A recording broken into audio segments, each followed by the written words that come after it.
VEVOR sent me their thickness planer for review, so let's have a look.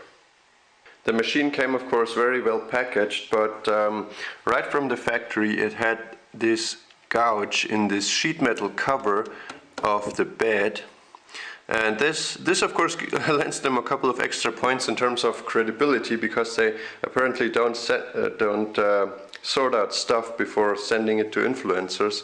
But of course this doesn't inspire a lot of faith in their quality control process either. Overall the machine seems to be quite well built, but what's immediately apparent is this. I mean, these bed extensions, they don't even have a detent or anything. There's nothing holding them up, which means they drop like constantly, which is basically the prime annoyance with this machine. It's probably an easy fix with a magnet in here or something, but as it comes from the factory, this is just extremely annoying. If we look back here, the machine has this curiously small dust collection port, but we will come back to that later because that's actually quite interesting. The power cord is of course a little bit on the short side, as they always are. And what's also a little curious is the machine raises and lowers the head by 1.5 millimeters per revolution of these lifting spindles in here.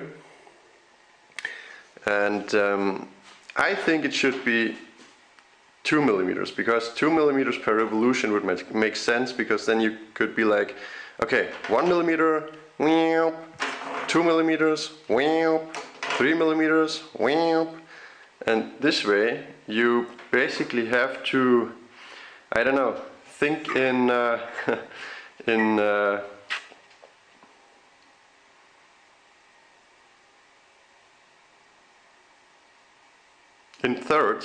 thirds of one revolution, which is pretty odd. I really like the scale and the pointer on here, because this is actually surprisingly readable. I mean, these things are mostly crap on most machines, but this one is actually really nice. The machine comes with a 2-speed gearbox, and you can switch between those two feeding speeds. The feeding speeds, not the head. The head always rotates at the same RPM, but you can adjust the feed with this knob. And it comes with this weird little pedal switch, and apparently this can be locked by removing this. Oh yeah. Okay. I wonder if I can lock it in the on position. Let's see. No, it doesn't. Before getting my jointer planer combination machine in the corner over there, I used to use this Makita planer, which is of course an entirely different animal. Well, okay, that's not actually true. This is an entirely different animal, and these two are actually quite similar animals, with this one being of course sturdier and more professional, but it's also much more expensive. I think this one goes for around 600 or 650 euros, and this one is more like 400 euros. So we should expect some differences there. Looking at the back sides of these machines, I noticed that the power cord of the Makita is just as short, if not shorter, than the one on the VEVOR. But the quality of the power cord on the Makita is of course much better. It's a much more heavy-duty cable. What I like on the VEVOR is that they lead the power cord in through a literal terminal box, which is of course very convenient if you want to swap out the power cord, or if it needs a replacement because it got damaged or something. Whereas on the Makita they use this more traditional power tool approach, where they lead the power cord directly into the powertrain, Both of these machines require tools for changing the knives. On the Makita, however, the tools come in this little plastic box, and the box then stores on the machine, which is of course an excellent solution. The VEVOR also requires tools for changing the knives, but there is no way of storing these on the machine. At least I couldn't find it, and the manual also doesn't say anything about it. So I guess you'll just have to keep these elsewhere, which is unfortunate because there would be enough space like in here. Maybe something, a little box integrated into the dust shroud or something.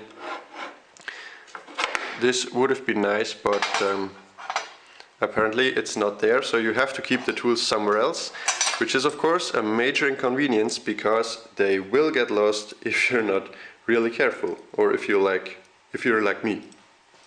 Now let's look at the dust collection on these machines, and this is where it gets really interesting because they kind of follow two different philosophies. On the VEVOR you have a dust shroud that can't be removed. I mean, it can be removed for changing the knives, but you basically have to have this on there because otherwise the cutter head would be completely exposed, which would of course be extremely dangerous. And it has this really small connection.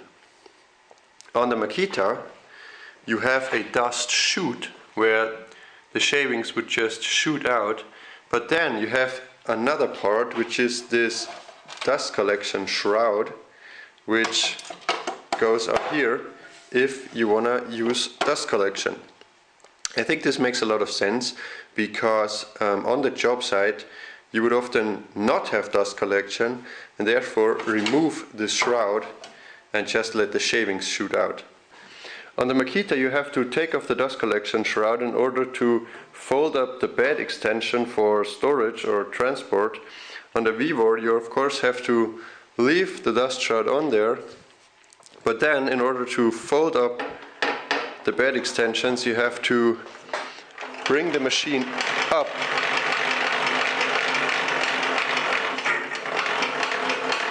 quite a bit and then fold up the bed extensions. I mean, which one of these two is more convenient or more annoying? I don't know. It's probably up for debate. So this is a really heavy cut at 2 millimeters, and I have to say that the VEVOR just excels in terms of dust collection, especially considering that I'm using a tiny dust collection hose.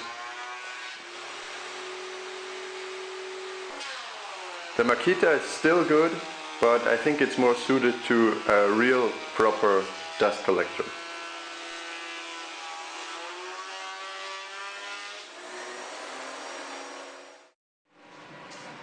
So the point I was trying to make is that the 3-knife cutter head of the VEVOR produces smaller shavings and is therefore less prone to clogging up small dust collection systems like shop wax and so on. But if we look at the actual samples, so this is the VEVOR on speed 1, this is the VEVOR on speed 2, and this is the Makita with its 2-knife cutter head, it does make absolutely no difference. Though I have to say that I was pretty amazed as to how well my little shop wax setup and this tiny 36mm hose were able to handle the huge volumes of shavings from both of these machines. I mean, it did work with the Makita, it just worked a little bit better with the VEVOR.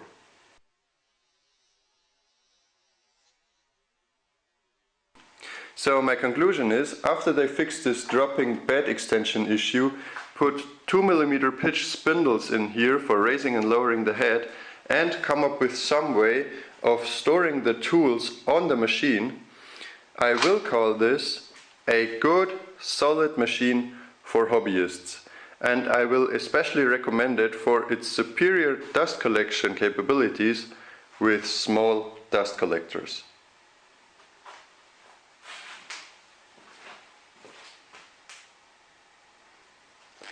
So if there's anything else you want to know about this machine, or maybe there's something you want me to try out, then just leave a comment below.